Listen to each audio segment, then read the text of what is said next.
Hi, I'm Belinda, the creator of Thrive Valley, a place of support, community for the dreamers and doers. Here, you'll be inspired to grow into the best version of you. So let's thrive together.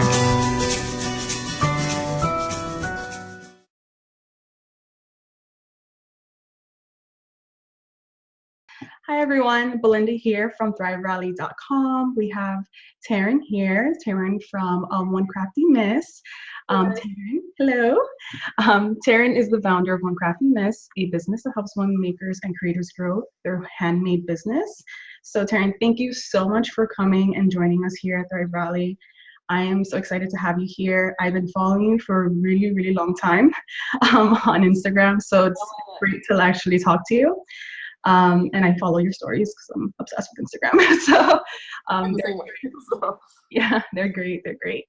Taryn, the reason why I asked you to join us here was I really want to help other entrepreneurs or people wanting to start a business know that it is a huge struggle, or you're kind of lost and you don't know what to do, and you're kind of like, okay, I have Pinterest, I have podcasts, I have all this information, but where do I really begin? Where do I even start?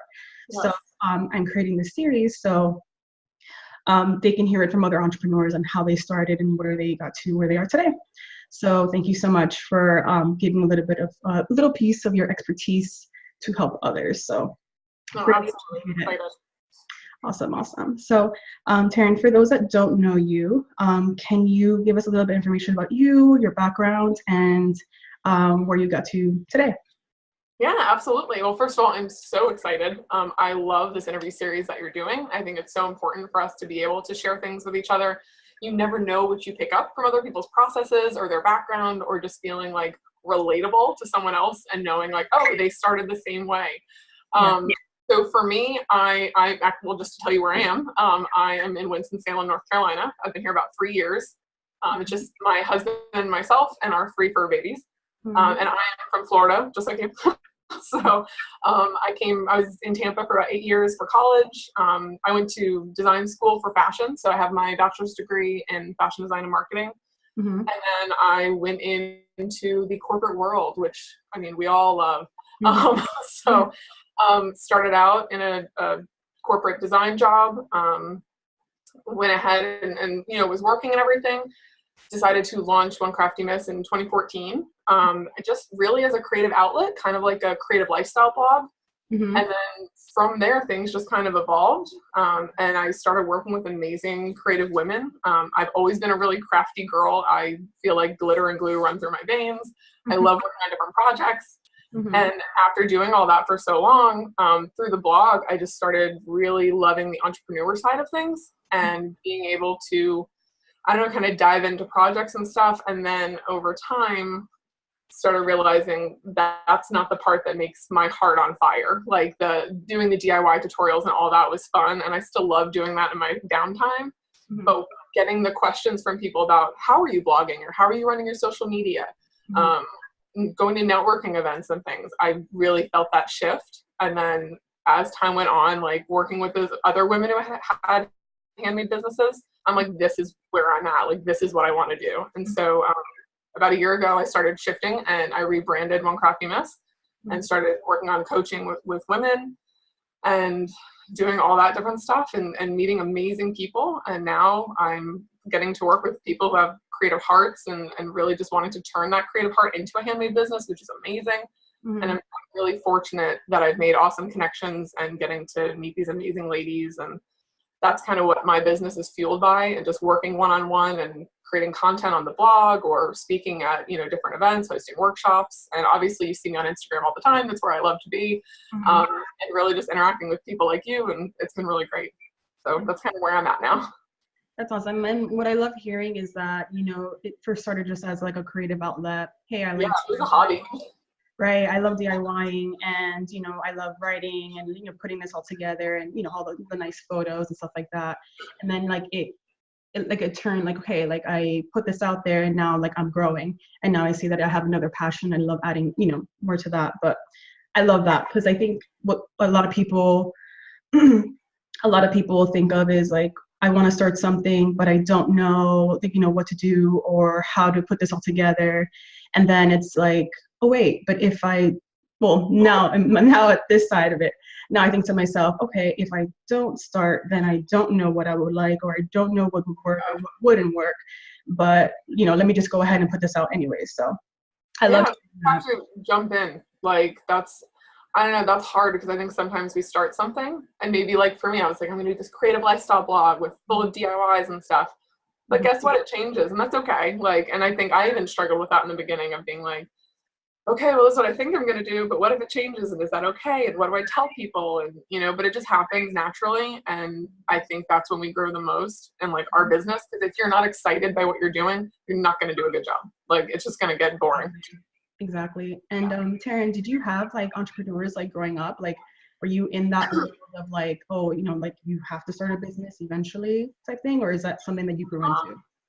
It's funny. I didn't like no one in my family really. I have a few people who've done, business things or like very creative minded people. So I may not have grown up with a lot of entrepreneurs in my inner circle or with my parents and stuff, but the crafty part of my business is definitely because of my family. My mom is a super creative woman. I feel like she was always the mom who like DIY'd my birthday parties, like had to do everything by hand. Like every time I got school supplies, she would decorate my planners. Like she was very big into that. We'd go and paint ceramics all the time. We would, my grandmother's house always had a drawer full of like crayons and markers, and we were very much encouraged to do things like that, or like music and theater. And it's funny how I think those things and like being encouraged to pursue passions like that led to kind of where I am now. Even with like choosing something to go to college for and stuff like that. I love how my cat is just hanging out. I love it. It's in the office. But yeah, like I think we were always told don't choose something just for money or because it's distinguished or because it's going to be a really great career path. But instead it was all about what's going to make you happy in the long run, what are you not going to get bored doing and feel like you're going to a job every day. And so I think going to school for fashion design and marketing was something that was creative and I knew would make me really excited and happy. And then it's funny how that evolved later into like, I don't want to be directed by someone else's dream. I want to follow my own dream and I want to help other women do the exact same thing. And having that support and stuff, I think in that way kind of shaped where I'm at now. That's awesome. I'm really happy hearing that because sometimes I think that it's kind of like full circle. Like you had all that creative stuff like growing up and then you went to school for it. Like when I think of myself, I also went through that corporate ladder and I thought I need to have this type of position and I need to like, continue growing in this corporate business and I need to have this much pay, and stuff like that. And I think to myself, now looking back, I'm like, okay, when I was in high school, I was in marching band and I played trombone. I was a saxophone player right here. Saxophone? Oh, so hard. But yeah, I was in marching band for 3 years and I was in chorus all my life. I played other instruments as well. I was like into art and painting and stuff like that. I really love communications and it's like, why did I go? Well, I'm like, my background is HR. So it's like, why did I? Like, it makes no sense, like why I'm like in that need to like want to start a business or anything like that, because like I want that creative outlet and I'm not getting that. So that's why, you really have to listen to your gut and listen to what you truly enjoy. Oh, that's so true. Like, oh my gosh. You just said too. Yeah. It is because, and that's the other thing, like some people are just want to do something on the side, or maybe it is a hobby blog or whatever, and that's also fine. I feel like creative people, whether you're a guy, girl, whatever, you realize really quickly if your career is something that is not very creative or you have that creative outlet, you're going to need something on the side. I don't care if it's just like a girls' night once a month where you're crafting or something, or you do something on the side and you're illustrating or you're writing poetry. If you're a creative person, like it's like your soul gets crushed if you don't have that outlet in some way, shape, or form. So if it's within a business or an entrepreneur endeavor, rock on. But even if it's not, that's okay. But I feel like you realize eventually I'm going to need something else. I can't just, go to this job every day without that. Exactly. And I think it's important for us to like really look at our day-to-day and how we're feeling in our jobs. And even if you don't want to start a business, because that's okay if you don't. But this is just really to like really help you. But like I think to myself in my previous job, I really wanted a creative outlet, even though I was in HR and like I was in the corporate world and I had to follow their rules. So I started we were part of a new department. And guess what? I volunteered to make all the flyers for new hires because like I needed to have some sort of creative like input into this because I felt like I'm not doing anything here. Like I'm not really incorporating like my true skills and like my desires into this role. So even if you don't want to start a business, I think it's important to really think about like, hey, maybe I should suggest something. Hey, I'm really good at this. Let me try this because it would be great for me and great for the company as well. And they can really see like, you have broader skills and stuff like that. So it's just how well-rounded you are. Like exactly. But I'm glad you said that. But so it sounds like you had like a lot of support from your family into starting your business, Taryn? Yeah, I would say so. My husband and I have been together. We met at band camp in 10th grade. So we're both giant band nerds for life. But yeah, so my husband is always someone who's been super, super supportive. And my mom, my dad growing up was always the same way, even my sister. I think in the beginning with like the hobby blog portion of things, everyone's like, oh my gosh, that sounds so cool. You should do it. You'd be great at that. And you get a lot of support and it's wonderful. When you turn to the business side of things, I think I still have gotten so much support from friends and family, but my time changed drastically because it does take so much to run a business. To start a business is like you're running and running and running. And sometimes it feels like you're running in circles because you're learning what works and what doesn't, what kinds of things to jump into, what maybe you don't need to do as much. So I think that portion of things, I think the understanding of what the heck is she doing and what is she trying to accomplish. And with friends, like they're very supportive, but they're like, man, we don't see you a lot. Like that happened kind of when I was relaunching. And it was hard because of course you want to go hang out and get drinks with a friend or do a craft night or, go home to visit or whatever. But during that time when you're pushing so much to like launch a website or, work on your campaign or whatever it is, you're maybe not as readily available. But I felt like I still had a lot of support during that time. It was just on my end, like explaining a little more of where I was going and what my goals were because they were so used to One Crafty Miss just being like, I just write a blog once a week and call it a day, like post some pretty pictures. And then it became so much more than that. So I think kind of explaining all of that has helped. But even now, every step that my business has grown, it's really exciting when I get to share something like with my mom or my sister or my grandma. My grandma's like my biggest cheerleader, so like anything I do is considered, the most amazing thing.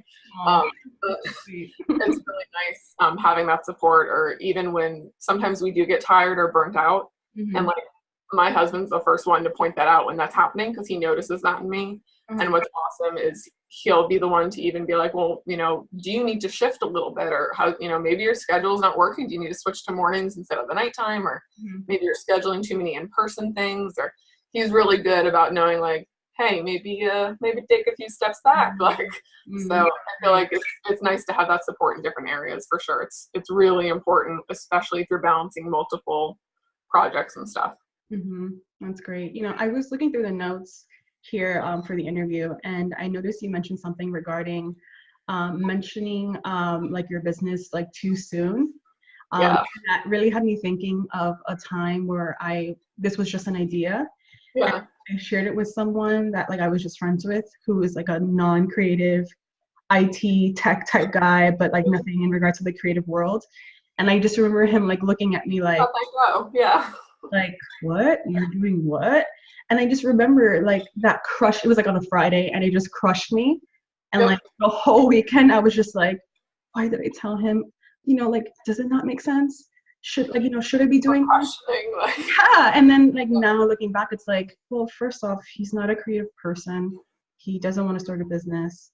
He knows nothing of what I'm trying to accomplish. So I shouldn't really have to worry about that. But it's funny because I actually did work with a coach, and I remember telling her that situation, and she was just like, Linda, you don't have to, I know it's a passion, but you really don't have to share it with everyone. And just remember, like, you really want to share with those that like will like inspire you and like build you up, not kind of crush you, because when they really don't know what you're trying to do. So that was just a thought that came to mind when you mentioned that, because I'm like, yeah, because I mean in the beginning you have like so many ideas, and then, like when you start streamlining it, you're like, okay, actually this might work better.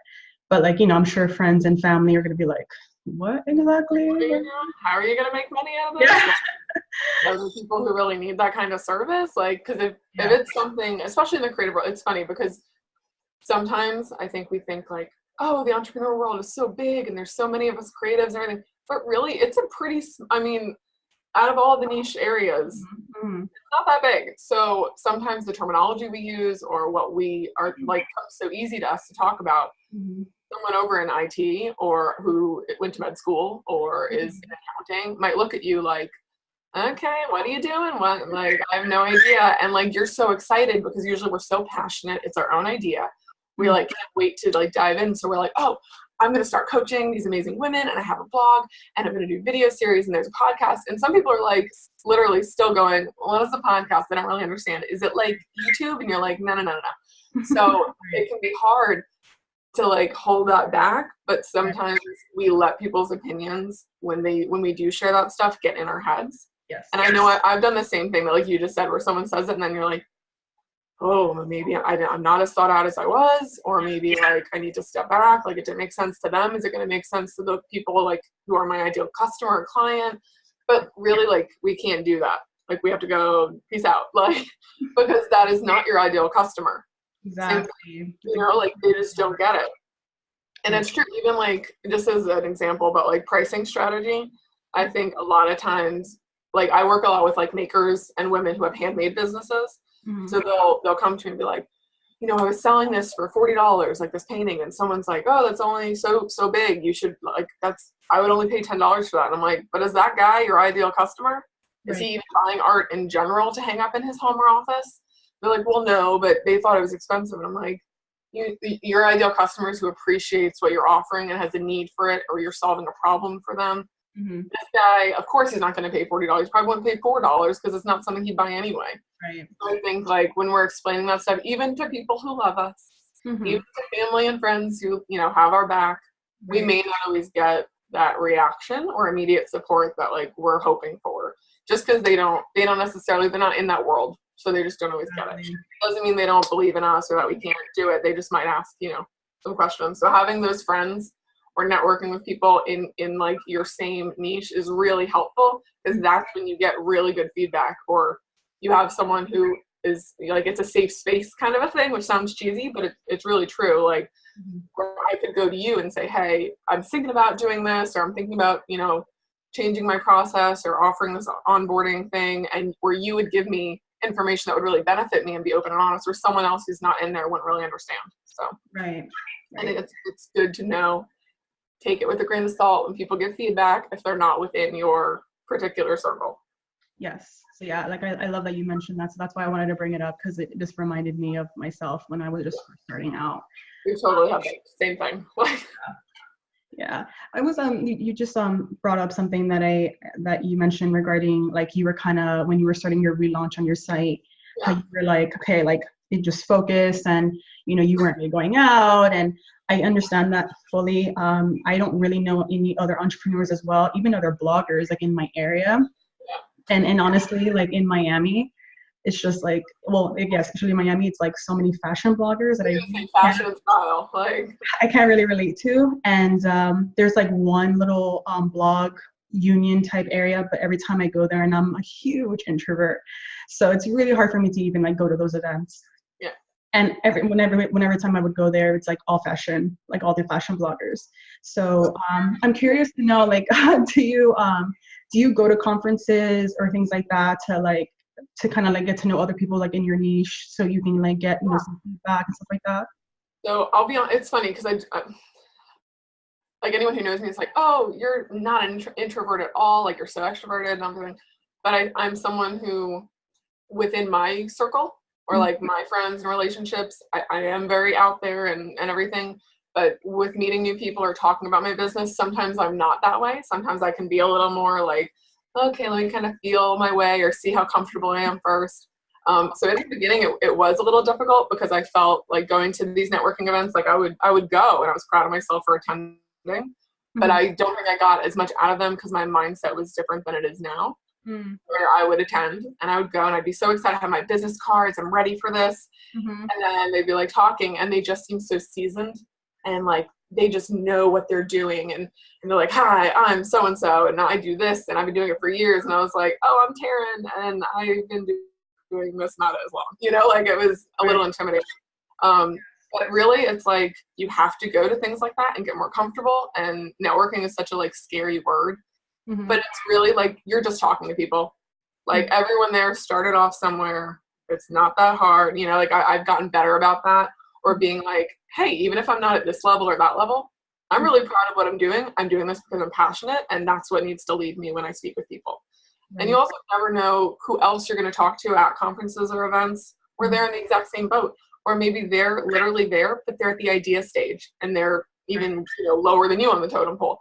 Like we just have to like abandon that stuff and go and do that. I will say I'm in Winston-Salem and I'm very fortunate that there is a very big community here that is all about like innovation, small business, entrepreneurship.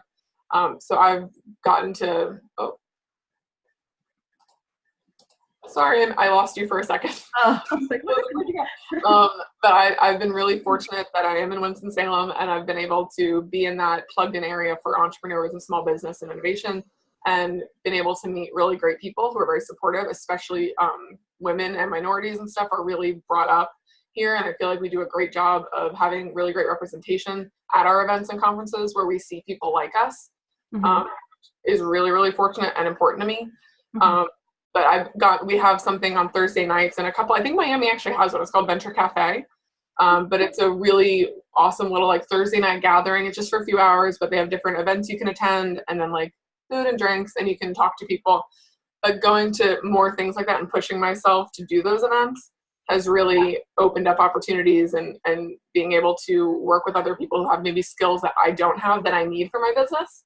That's huge when going to those things because maybe you're wonderful at, speaking and content creation, but you suck at graphic design or, marketing. And then you get to meet these other people who are wonderful at those things, but maybe need you. And it's nice to be able to build up like your circle and like have this amazing community. Because like even doing something like this, that's what being an entrepreneur is about, is like community. It's huge because you're not going to an office every day where you work with a billion people.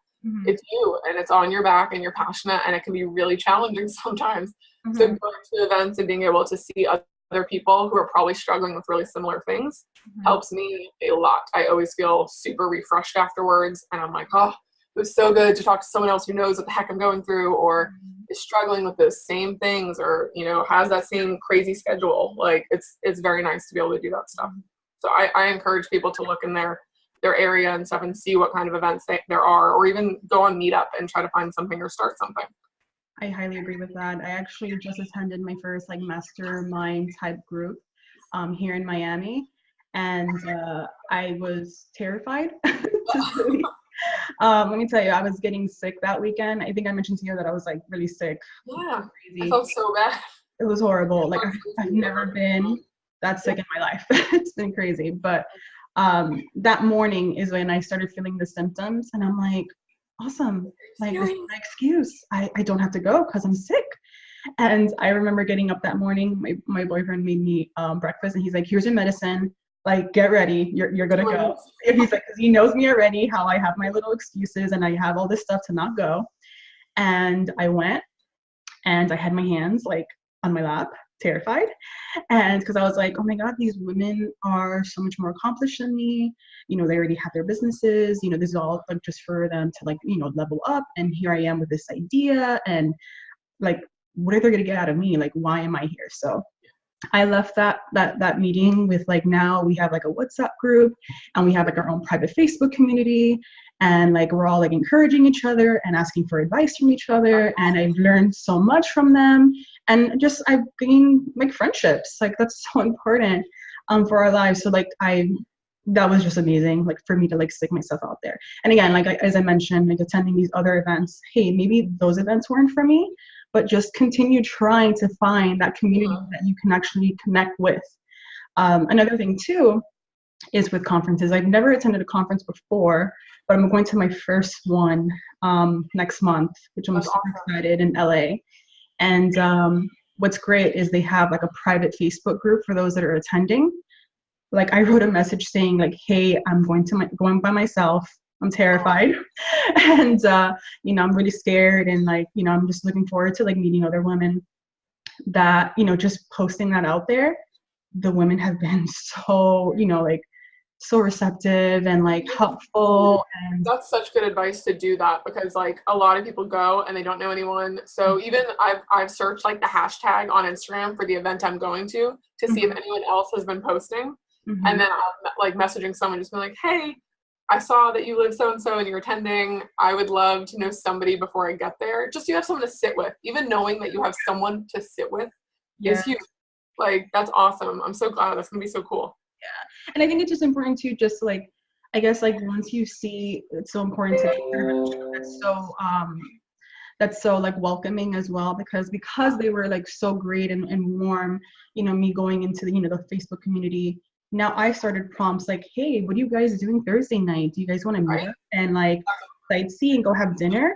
I'm actually waiting for some people at the airport so we can take an Uber together to the hotel. It's like, I would never have done that if like they have been so receiving and like so sweet and stuff like that. So like, I just can't wait. And this is a women's conference. So it's just like, I can't wait to like meet the other women and see like what they're bringing to the table and what I'll learn. So I think it's just so important. I feel like I haven't even gone there and I've already grown so much just from like this experience alone with the Facebook group. So I agree.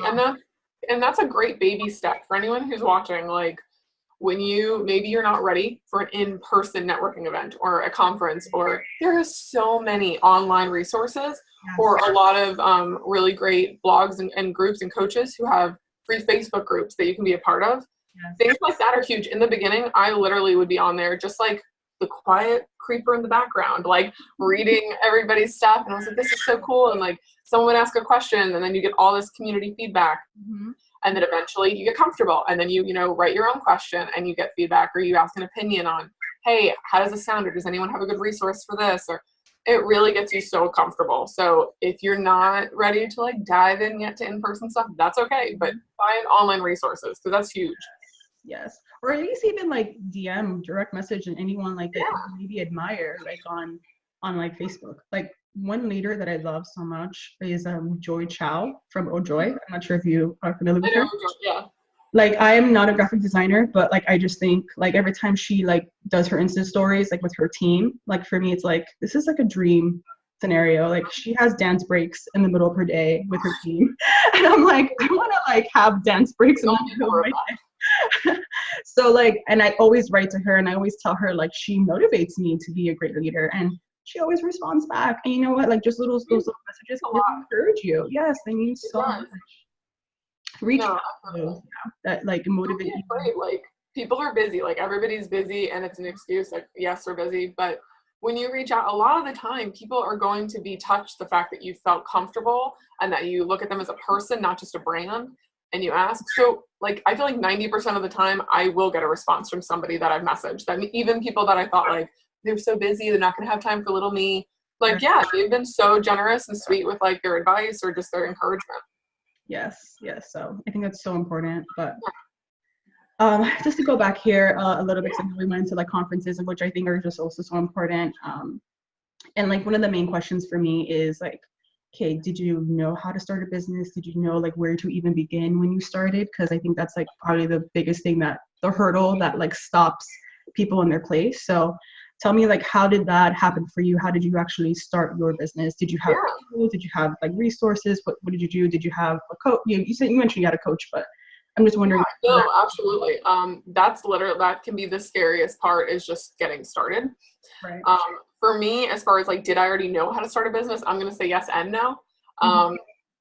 There were things in my education, like because I went for fashion design and marketing, we talk so much about, certain business aspects, or how to present yourself, how to do a media kit, how to deal with like PR, a couple basic things.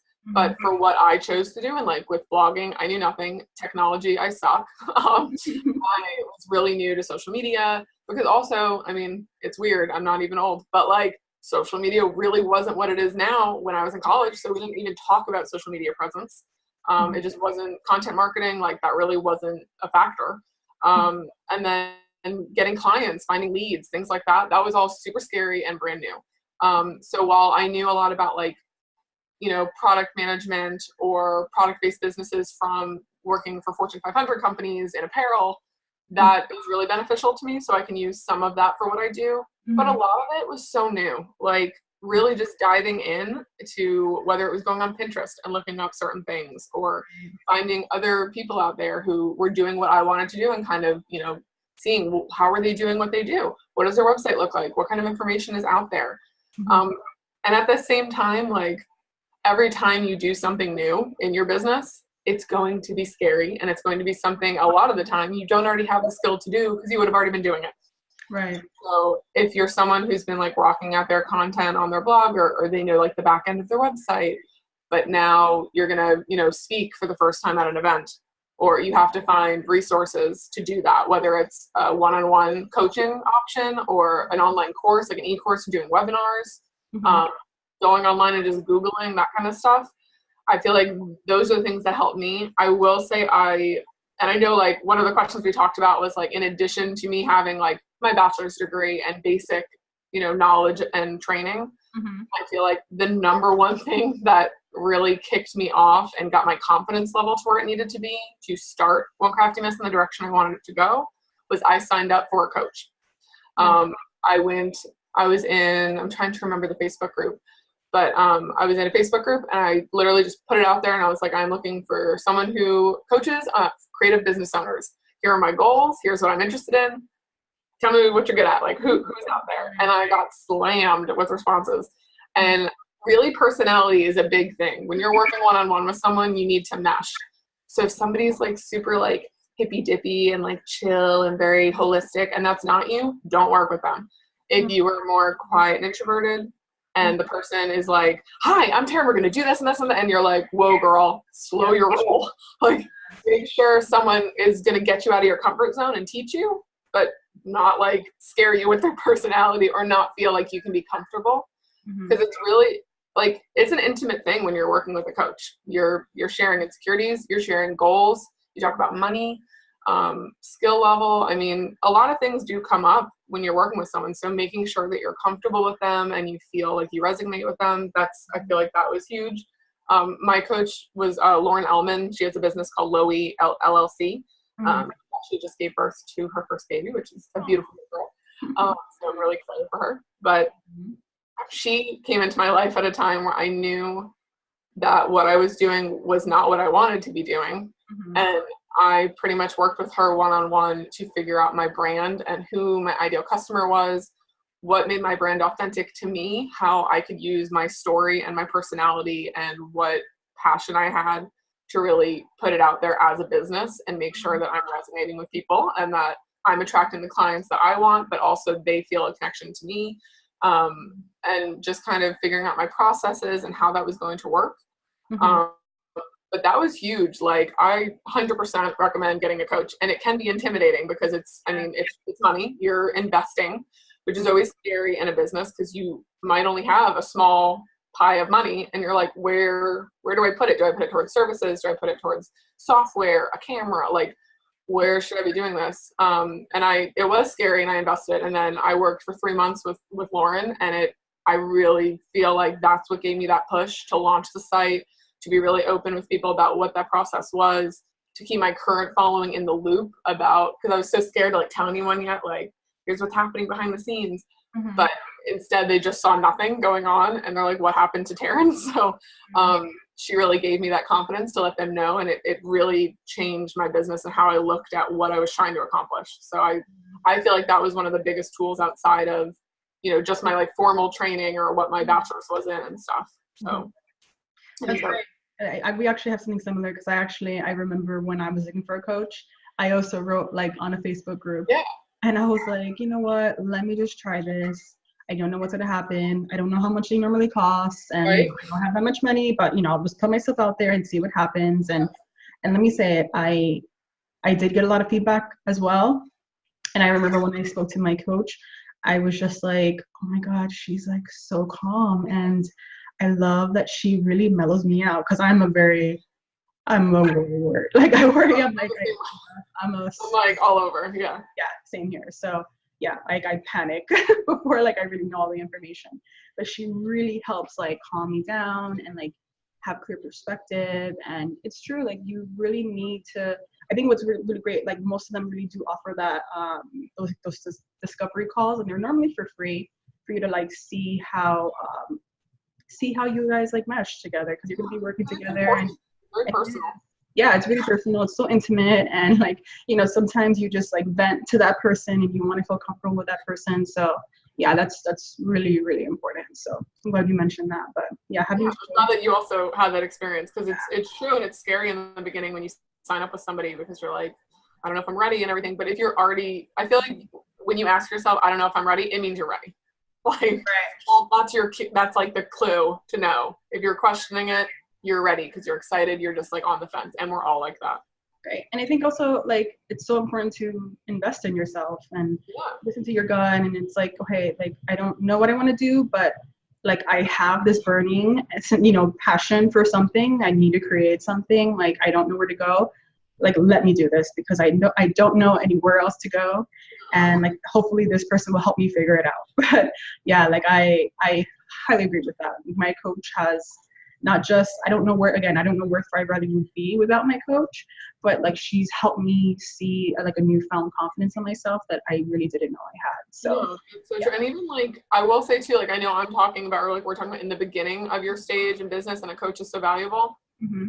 Whether you're at the beginning, that's great. In the middle, while you're already going, like it is so nice to have someone get you out of your own head and like give you the clarity that you can't always find because you're in it, you're in the minutia, you're looking at everything. We let ourselves get overwhelmed or we question things or we're playing that comparison game. Yeah. Like it's incredible when you have that person that you trust and knows you and knows your business and brand and can help you figure out like what are those next steps? What should I be focused on?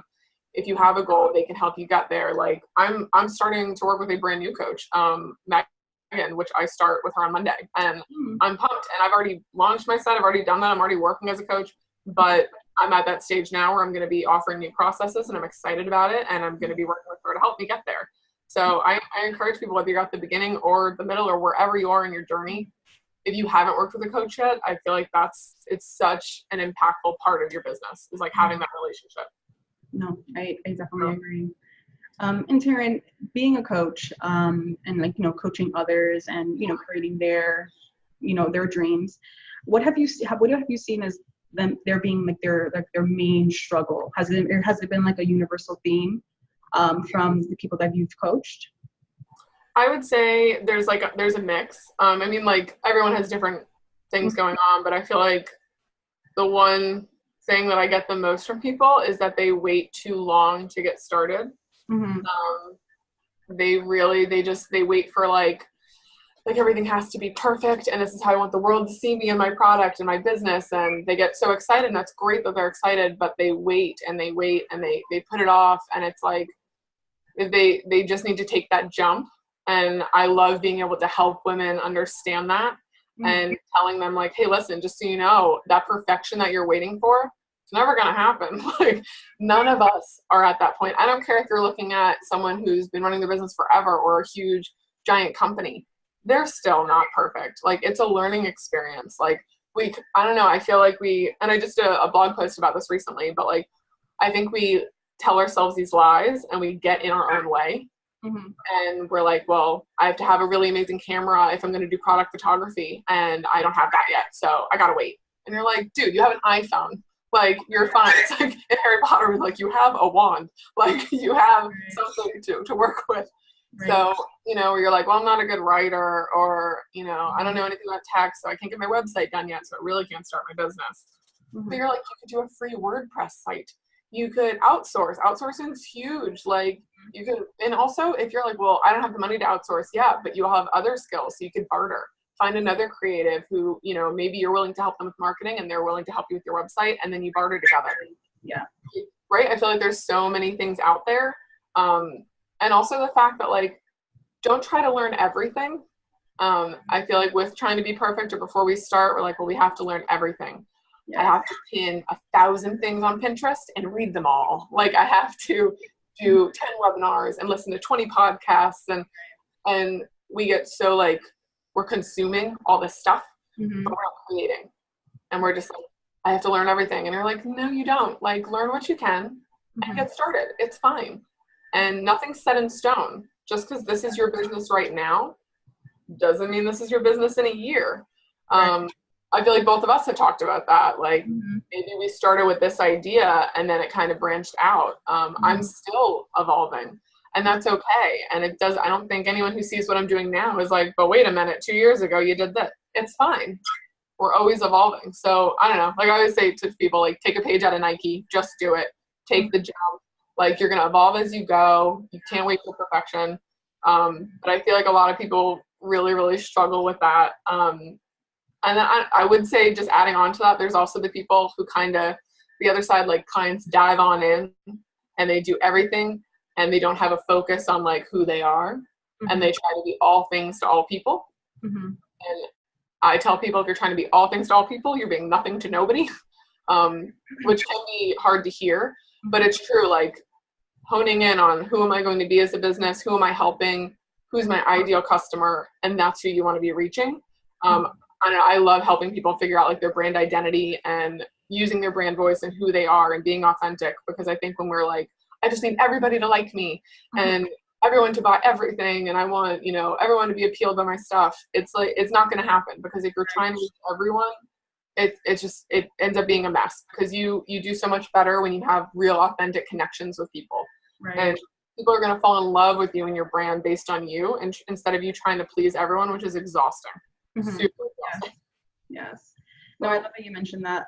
Actually, my coach says something as well. She always tells me, she's like, you know, Belinda, nothing is set in stone. Like nothing is permanent. Like, you know, you like something now, you know, you never know until you really try it out, because if you try it, you can either you make it better or you realize that it's not really for you, and then you can go another direction.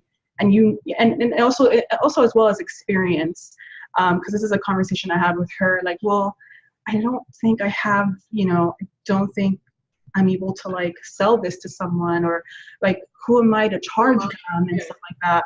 And for, you know, this amount of money, it just seems like so much. And she's like, well, Belinda, you know, think about your day to day. Don't you do this already? And you know, in your day job? She's like, and how are you going to know, and how are you going to have the experience without actually trying and getting the experience? So I think that's just so important. Just again, just doing it, jumping in, and learn as time goes on, because you never know. You're never going to learn if you don't do it. So definitely agree with you. Oh, that's so true. And like, because some of us do, we get in that comparison game where we're like, well, who am I? But like what you said, I heard, I think it was on the Creative Empire podcast, which is like one of my favorite ones, but they had said like, what's duh to you could be like brilliant and life-changing to someone else. Right. So what you think is like, I've been doing that forever, like nobody needs that information, or like, that's not really me being an expert. Guess what? For someone else who's just starting out, even below where you are, your information and your experience can be huge for somebody else. Like you could be changing a life by sharing something that you learn that you don't even think about anymore. Right. So. Right. Another thing too, in regards to like your stuff, like your website and the products that you're selling and stuff like that. Like I think of Marie Forleo. I love Marie Forleo. And I don't know if you've seen her site like recently. Her site is like so beautiful. And yeah, and I was like I think on one of her groups or something like that.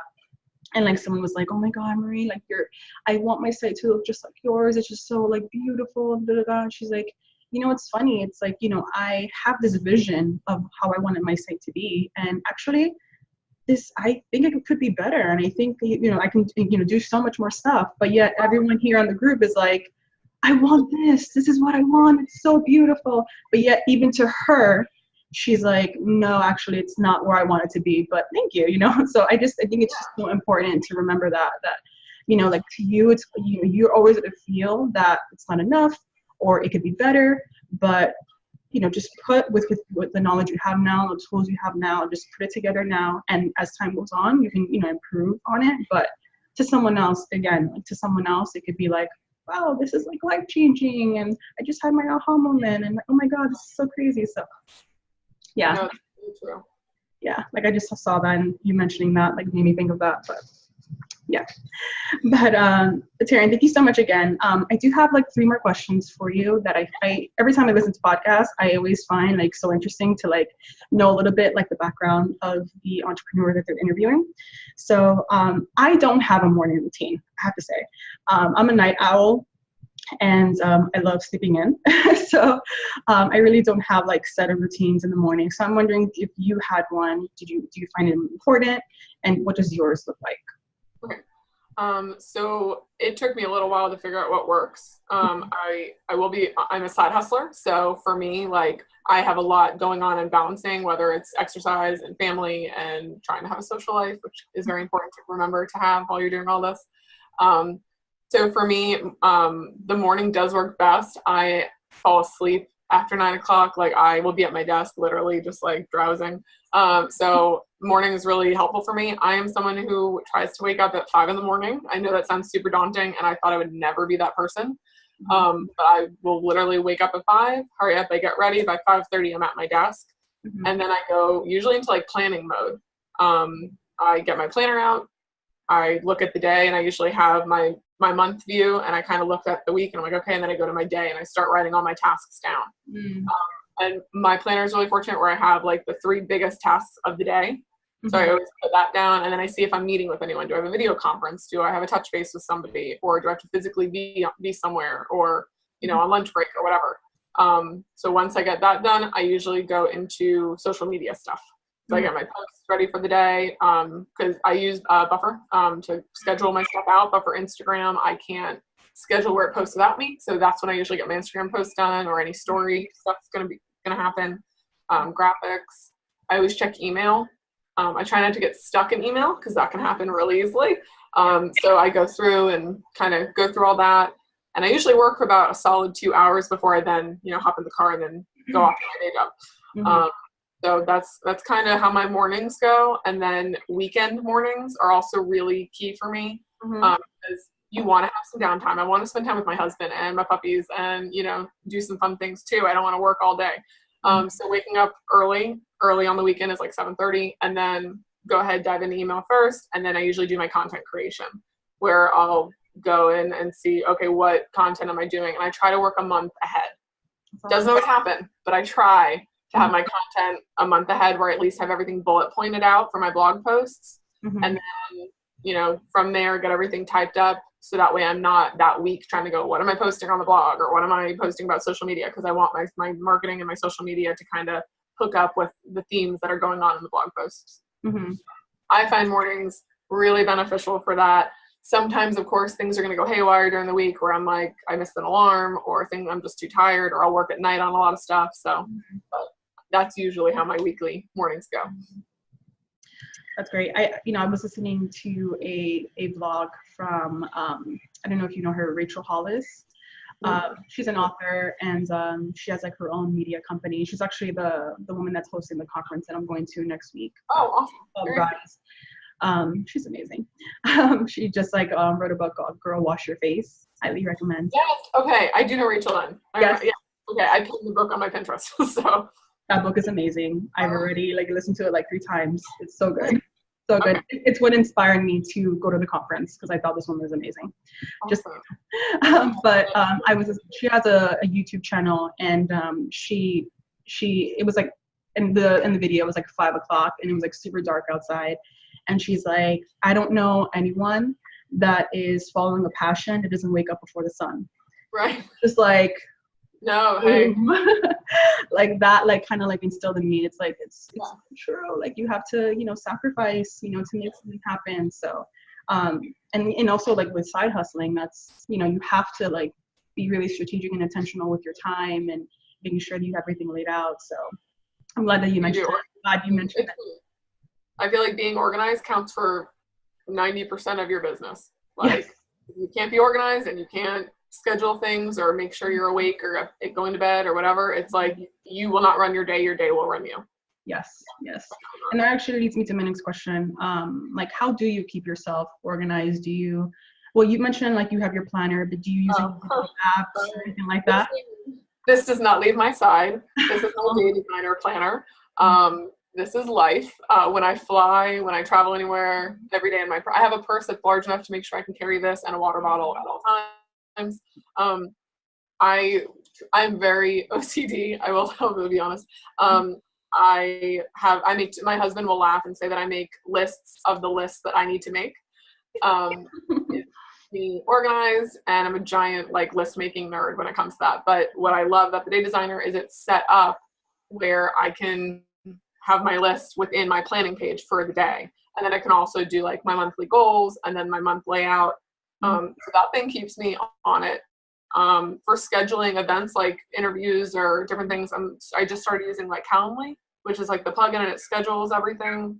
And I will be happy to give any links to anything I mentioned. That way your viewers can grab that later. But I use the free version of Calendly, and like it sets up meetings. That keeps me really organized. Even like the Notes app on the iPhone or Evernote, that's another app. I'm especially because I'm always on the go. Like my family calls me the Energizer Bunny. Like I don't sit still very long. So because I am balancing so much at once, if I don't have these apps or the planner and things, I would go crazy and I would miss out on a lot of amazing things. So I recommend having something on your phone, like a couple apps that work really well for you, a planner or a notebook at least, that you can jot things down, stay organized. Or if you use your calendar online, that's fine too. I know a lot of people, whether it's in your Google Calendar or whatever, Outlook, but I would cease to exist without my planner or without this. That is what keeps me going every day. So awesome. I love Evernote. And for like project management, I use Trello. But I also love, I also love, I have my paper planner. So I have that too. Like it's like everything. I will say with Trello, like huge fan of Trello because I'm a visual person. I think a lot of creators are. So I like that it has like your little boards and you can drag and drop things. So I actually use Trello for my content calendar. So for social media and for the blog, that's how I do it. Is I set up like, here's all of my different ideas for blog posts. It's like 100 ideas just sitting there. And then I have what's coming up for the month and then what has been scheduled. And I will drag over like my 4 or 5 ideas for the month. And then once they're done, I'll move them over to social media. So I have corresponding stuff, and then I'll move those over to done. And it just keeps me going. And also it's nice because it gives me that freedom. If maybe I had my lineup for the month and I'm like, I don't really want to write about that this Sunday. Like I'm not feeling inspired anymore on that. So I'm going to write garbage if I try to write it. So I scoot that back over and then I pick a different one. So Trello is awesome. I love using that. Yeah. So Asana, I guess a lot of people use as well. I think Asana is a good one too. I've never used it, but yeah. I think Trello visually is a little more, I don't know, I can pick my colors. Like, I like that a little more. Yeah, same here. And Taryn, my last question for you is, what is your number one advice for women or men that are starting out in their business? Number one advice. I would say what we talked about a little bit about getting started. And remembering, like, from the minute you have that idea and you are ready to get into business and make this something bigger than just you, you're an entrepreneur. Don't act like, well, I'm going to be an entrepreneur or I'm eventually going to be a business owner. I don't care if you haven't gotten like $1 yet from sales, you're an entrepreneur. I think so many of us look at like, we think entrepreneurs are this like elite special club of, perfect women on social media with pink t-shirts that say girl boss and perfect script in gold across their chest. And that's an entrepreneur. And it's like, no, it is not an entrepreneur. You are an entrepreneur. I am an entrepreneur. It's all of us. Like, it's a lifestyle. And the minute that you're passionate about an idea and you're excited to dive in, like, it's a lifestyle. Like, you are officially that name. It is not this special fancy club. So I just think it's important that we all kind of embrace that. And it's not about this hierarchy of these amazing people or something. It's all of us who are working towards these goals, and we have a passion for bringing that to other people. Awesome.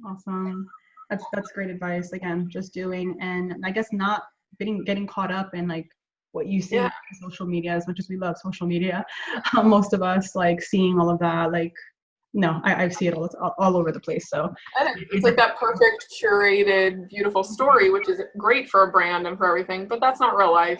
The people that you look at, I'm sure, having a panic attack once a week over things that they're trying to figure out in their business or how they got started or whatever. Like, we're all doing that. We're all running around like chickens without heads sometimes, and we all had to start somewhere. So just because you're in the beginning or because you don't have the clients or the money coming in yet that you want does not mean that that title doesn't belong to you.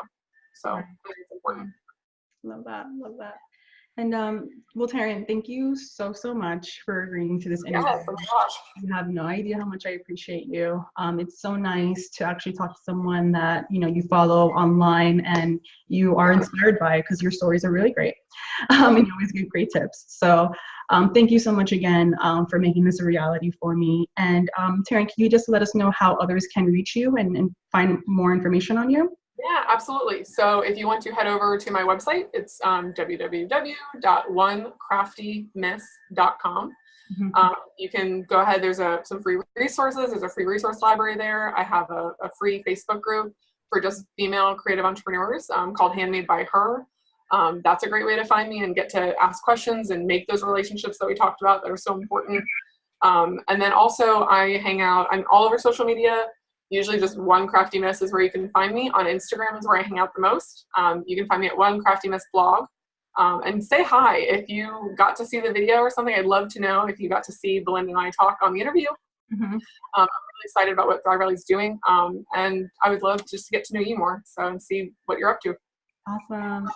Again, Taryn, thank you so much. I'm sure a lot of people get a lot of more information and a lot more inspiration to really start their business with this interview. So again, thank you so much for making it a reality. Thank you for having me. It was really a great experience. I'm excited. You're awesome. Thank you so much. You have a good one. You too. Bye.